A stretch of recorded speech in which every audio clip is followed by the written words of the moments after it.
осенью мы начали подниматься по одной горной речке. И доезжая одного места, косы, в общем, мы поднялись довольно далеко.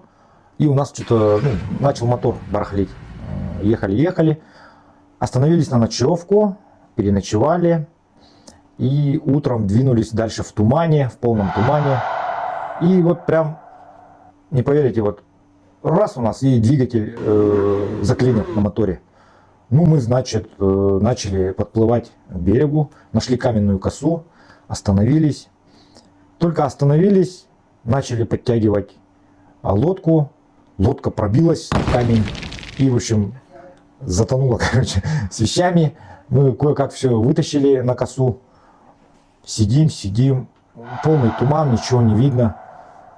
И когда начал днем туман рассеиваться, мы все вещи выловили, в общем, вытащили на эту косу. И когда туман рассеялся, там оказалось, что стояли дома возле нас, и даже вот кладбище недалеко было, в общем, человеческое. Мы не знали, что там есть вот такое место. Как впоследствии оказалось, мы кое-как заклеили нашу лодку, погрузили этот сломанный мотор, доплыли до этих домов. Там находились ученые, и они объяснили нам, что вы как раз-таки проплывали место, где вот раньше располагались отряды белогвардейских формирований, так скажем, на тот момент. И они там совершали различного рода там, какие-то казни, там расправа с местным населением. Прямо на этом месте у нас прям вот сломался мотор, пробилась лодка, в общем, все было против того, чтобы мы ехали дальше по этой реке. Мы как бы не стали уже, потому что у нас мотора нету, вернулись назад. Конечно же, мы после этого как-то вот попытались задобрить это место, оставили там преподношение, угощение и тихонько с миром, в общем, ушли назад. Вот такой вот случай был. Приехал как-то на Лабынкыр, была поздняя осень уже, ночью темнеет рано. И друзья, в общем, остались в избушке, а я как приехал, всего день у нас был на Лабынкыр, решил поехать искать морского, то есть лабынкырского черта. Сел на мотор, уже темнеет. Сам понимаю, что как бы умом, что, конечно же, я ничего, наверное, не встречу. А все равно, такая дрожь идет, вот прям, мурашки идут по коже, да. И я еду один, уже темнеет.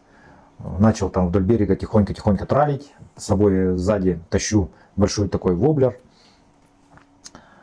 И прям вот олени, представляете, вот олени ходят вот по берегу, да? Дикие олени, прям стадо такое, раз, тук-тук прошло. Так странно вообще, озеро как будто бы прям приветствует меня. Хотя местные охотники до меня там ездили, искали, вообще ничего нету, говорят, живности нету, и уехали без результата, да? А я тут прям вот, поехал и увидел все это. И потом заезжаю на середину озера, знаете, такая жуть такая подо мной, там 50 метров, 60 метров, да, вот осознаешь вот это вот. И мурашки прям по телу бегут, а ты еще воблер там тралишь и думаешь, не дай бог на него сейчас что-нибудь клюнет. И я туда начну вытаскивать еще, не дай бог там неправильно что-то сделал, упаду в эту воду там. Или там лабынкырский черт там именно сейчас, в этот момент прям вот я увижу, да, и он меня увидит, решит там съесть или еще что-нибудь. И все, прости, прощай, в общем. Вот, вот такое вот было. Повезло, что я не встретил, в общем, лабынкырского черта, так скажем. Я в основном на севере рыбачу, да, и когда лежишь один в палатке, допустим, иногда я выезды делаю один. Эти моменты, особенно когда очень резко на севере меняется погода, облачность, резко низкая облачность начинается, такая давящая атмосфера, человеку все время хочется спать. И вот ты засыпаешь днем, и начинается вьюга, да, там небольшая пурга начинается, вот это ветер, снег. И различного рода прям вот сны начинают сниться, такие яркие сны. И с этими снами вот, как будто вот умершие, давным-давно, погибшие твои знакомые, да, там, родственники, они начинают тебя вот именно навещать в этот вот момент. Не знаю, с чем это связано, но вот я заметил, что на рыбалке, в одиночестве, вот в палатке, на севере, именно когда давление вот это падает, вот такие вот, именно с ветром, с пургой вот это все приходит, вот как будто души умерших, они путешествуют как бы, в пространстве там, не знаю, и в тебя это Вот такие, ну и вещи, и там сны различного рода такие вот интересные. Не то что вещи там, а интересные вообще какие-то вот яркие, запоминающиеся сны. Может быть, какие-то даже, может, и исполнятся. Вот. Ну да, здесь как бы, как я уже и говорил, что при мне очень много людей роняло прямо вот в прорубь. Я и сам тоже не раз ронял различного рода предметы.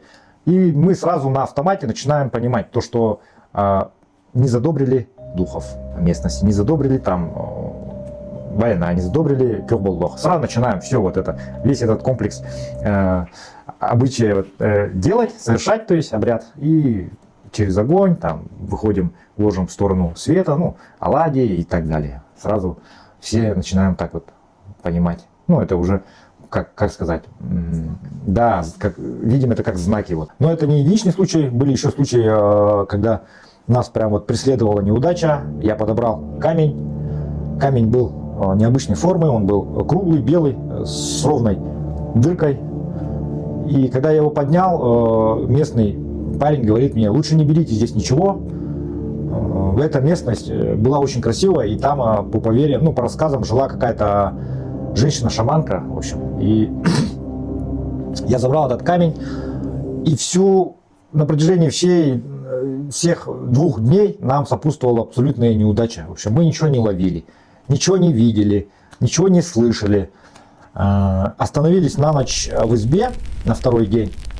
И на следующий день утром, когда зашли в избу, нас очень удивило то, что на подушке в избе лежал мертвый горностай, свернувшись клубочком. То есть дикое животное лесное, да, оно прям лежало посередине подушки, свернутое калачиком. Ну, мы аккуратненько его избавились от него, переночевали. И на следующий день утром слышим стук прямо в стену.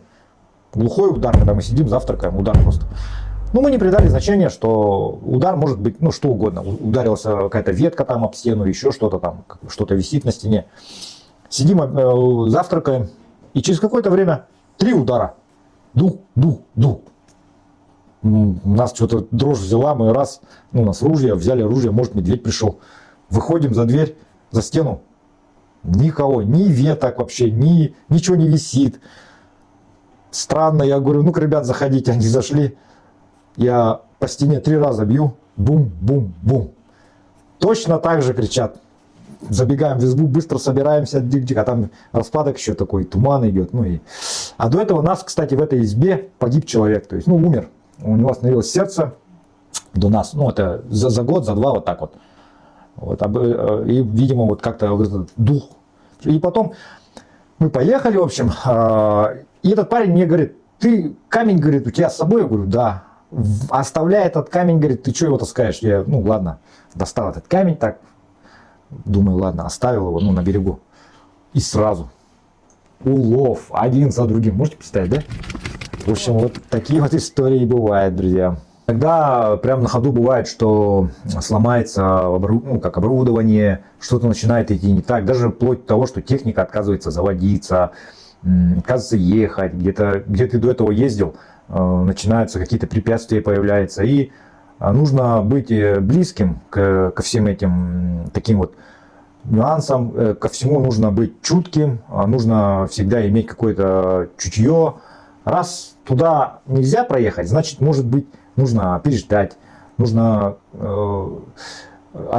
отречься от этого. Ну, допустим, там сегодня не поехать, там отдохнуть, либо остановиться, вообще туда не ехать, не знаю, вот, ну, бывает такое предчувствие.